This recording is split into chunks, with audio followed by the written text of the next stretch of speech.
that, so at least they get the notes. Well, we're going to go out and look at a demo. So let's stand up and walk on.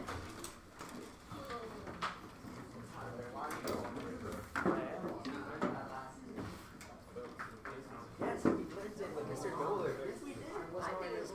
Mr. Doler taught us that. I was with Miss Stevens. Oh, Oh, Miss Stevens, like. Und du musst halt kurz mit dem kurz reden und dann sagt dir welche, dann kannst du sagen, dass du alle Themen schon in Deutschland gemacht hast. Aber du musst Englisch kurz auch wechseln, aber es ist eine andere.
Who's they, bro? Who's they, Tyler?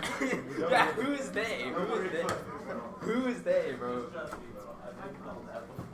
By who? You don't know me called Yo, who taught you that? Don't worry about it. I can show you. Show me. Hey, what do you mean? Are you gonna give me a demonstration? You want me to? What? What? Oh, hell no. I didn't know you were freaking like that.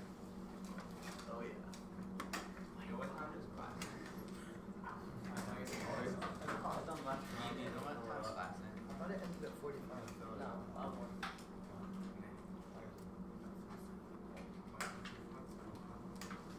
Tyler. Who is they, bro? Yeah, who is they? Don't worry about it. When we talk about they, is it more than one? Is it? What is it? It's going to be more than one soon. Whoa, what? What? What?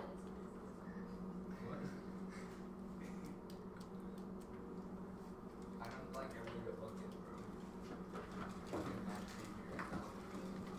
Now, in terms of what we just observed, whoop, nope, I want that one.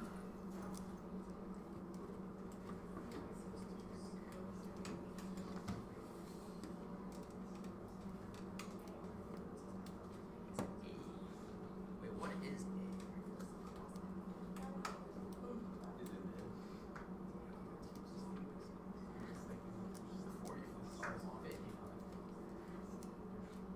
So what you're used to, Are we doing balancing? yeah, we will. Does anybody know what that is? Sugar. What kind of sugar? Does anybody know? Glucose. Now, what we burned wasn't glucose. It's sucrose, but it has the same basic structure. It's basically double that in a little tiny bit of a chain. If you react it with oxygen, what do you get off of a combustion reaction? Carbon dioxide and water. So this is why you breathe in oxygen, because your mitochondria burn that to give off ATP, because there is a plus energy here. And it got quite hot, so there's quite energy. Now, this is a different kind. It's not really a combustion, but it's a very close reaction. C6H12O6. If I pretend that it's glucose, that's H2SO4 goes to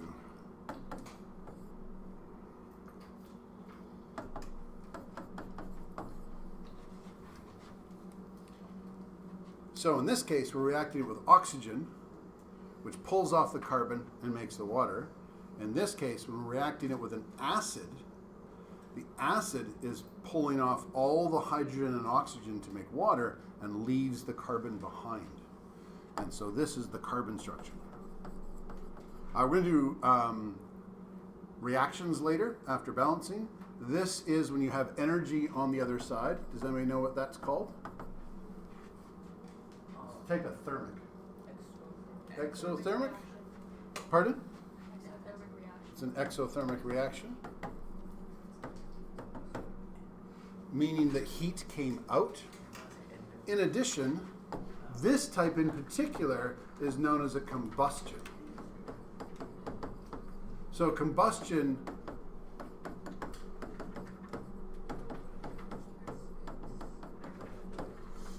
goes to CO2 and water, and it always goes to CO2 and water. The only way you get fancy with combustions, if you burn them using oxygen to rip everything off, is that sometimes it's not CXHY, it'll be CXHYN something, S something. And then in addition to CO2 and H2O, you get things like NO2, N2O4, SO3, SO4, and you get other things. So when we burn fossil fuels, they have sulfur and nitrogen in them. That's where we get a lot of the gases like the sulfur oxides and nitrogen oxides.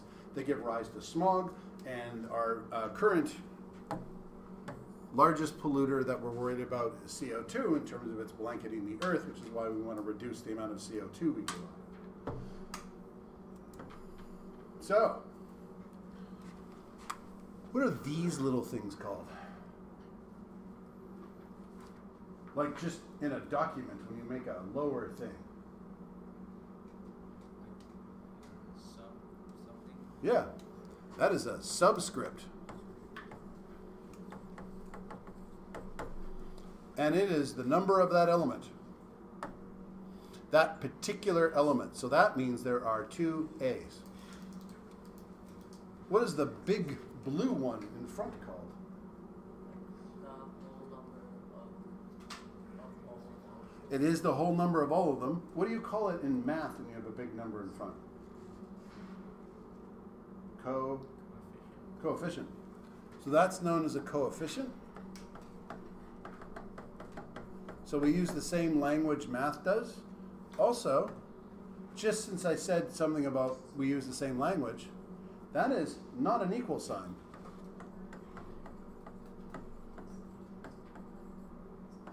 I will talk a lot about balancing and saying they should be equal, but what does an arrow mean? It's like turns to.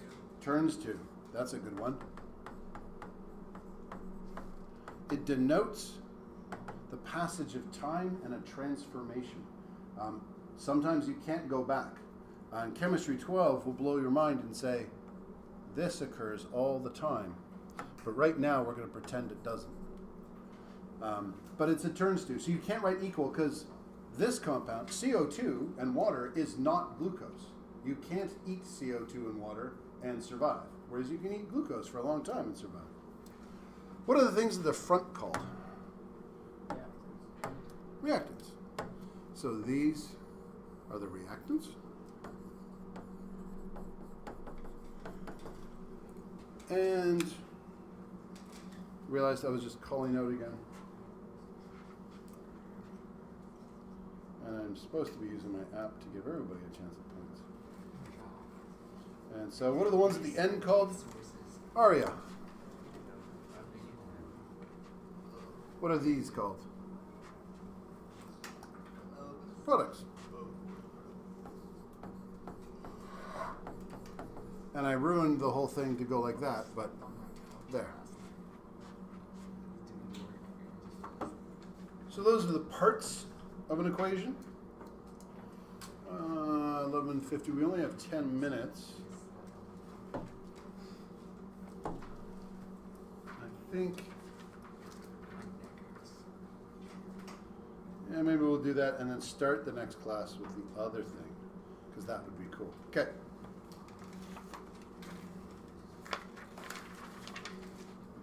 All these laws turned out to be lies.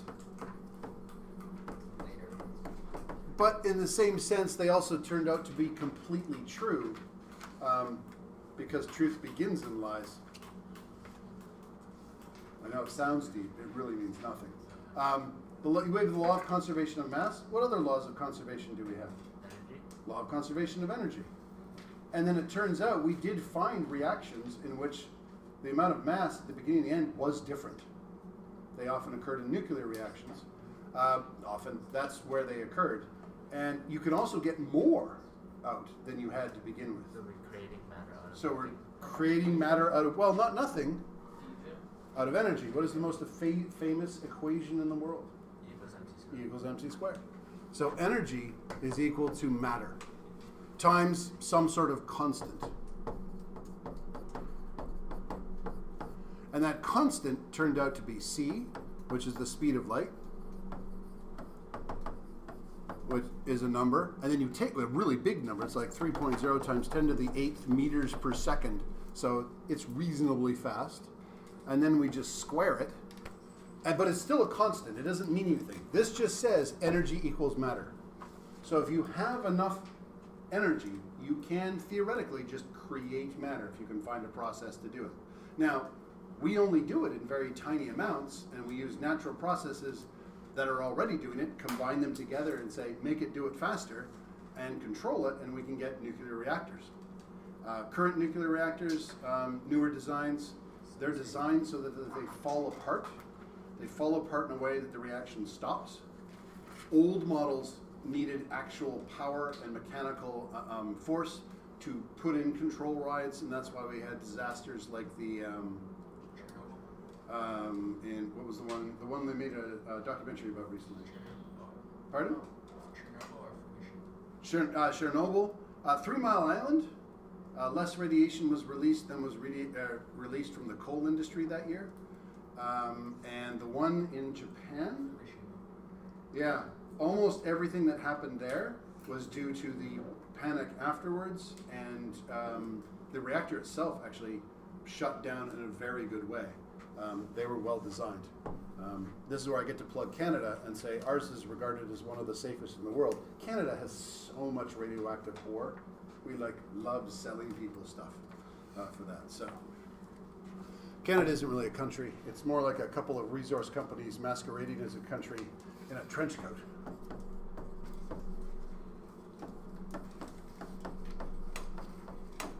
Oh my God, it feels hot in here. Did someone turn up the heat? If you did, it's fine. Tell me, and I won't turn it down. It's 22.6.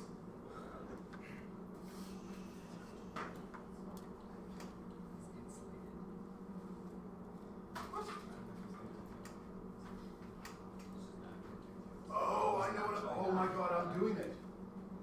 That fume hood moves a high volume of air, like high, because we want to be safe. So where's it moving it from? Right through here. So this room can't cool because we're sucking in all the hot air. So let's get somebody else's box who can suck in all the hot air for my experiment. Now, all of that matter cannot be created nor destroyed is going to be true in this class because we're not going to do nuclear chemistry. It's kind of rare that you ever have to do it unless you go into that. It was really important in the Cold War. And one of the reasons they introduced calculus at the level they do in high school is to get more people who are good at that to design more nuclear weapons. And now it turns out we probably need more statistics, and so the courses have slowly been changing. What time is it? 55? Yes. Okay. I'm going to actually get you to physically balance next day. Like you're going to take apart an atom and put it together again on the other side of the equation and physically balance. And I'm going to use this reaction as it. When you look at this diagram, how many methanes do we have in here? One. Not a trick question. We have one. How many oxygens do we have? Two. How many waters? Two. And how many CO2s? One. And this is to illustrate when we are going to balance, which we're about to do next day, we're not balancing arbitrarily for math reasons, but it must be so that the same number of elements on one side match the same number of elements. So please don't back up. Keep things out. Keep your notes out. There's lots of time. This is where I get to go. When I first came to school, you had 3 minutes between classes. Now you have 10. You can go get a coffee and probably play soccer in between. CH4, every one of those hydrogens have to go somewhere. So if you have that many hydrogens, they all need to attach to something. That's why you need those particular oxygens. But that carbon also has to attach to something. So it goes there, and then the other oxygens also attach. There is no other way for this reaction to occur. So when we balance, we are mimicking mathematically what must happen in nature. If you get this ratio right, then you can make your reaction go perfectly. Not this week, but next week we do a demo that I have to do in the gym because I've broken the lab twice doing it in the old lab. And I'm scared to do it here because it might break the windows. And I almost gave some people upstairs a heart attack. So, but that is probably, it might actually be when you get back from break because we have a test and things.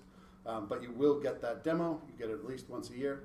And I'll show you what happens if you get the ratios wrong and when you get it just right. Mr. Snow in his classroom actually knocked off the ceiling tiles once. So if you get it just right, it's pretty good. So we're going to do this, but we're going to do this in a way that we're going, okay, we have oxygen. If I go back to the beginning, how many oxygens are on this side total? 4. Nope, total, right now. 2. How many are on that side? 3. 3. You can't forget that one. You've got that one. And so this is the process by which you go, okay, 2 doesn't go to 3, 3 doesn't go into 2. The only numbers you're allowed to change are these whole numbers in front. I can add another oxygen, but I can't add an extra O. So I can do that and make it 4. What could I do on that side to make it 4? 2H2O. Now it's 4. Now it's balanced because I've got 2 here and 2 there.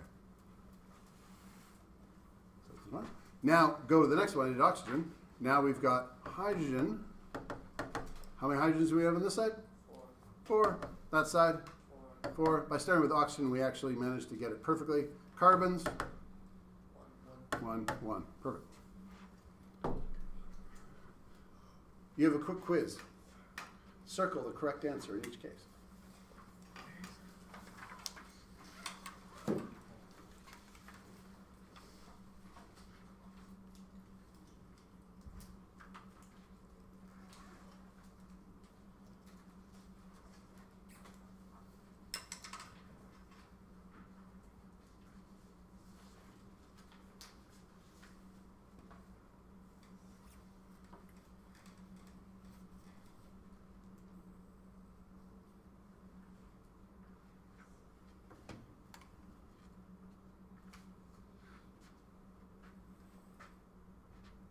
Are you having your broken arm?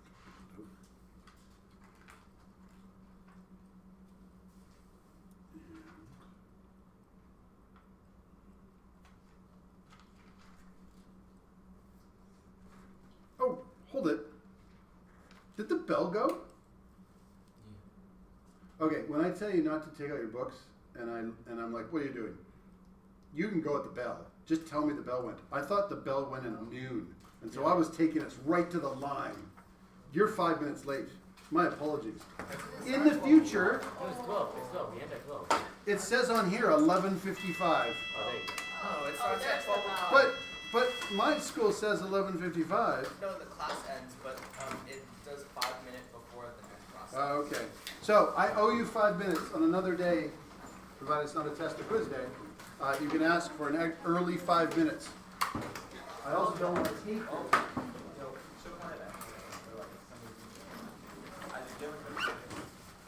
Thank you for listening so well, despite the fact that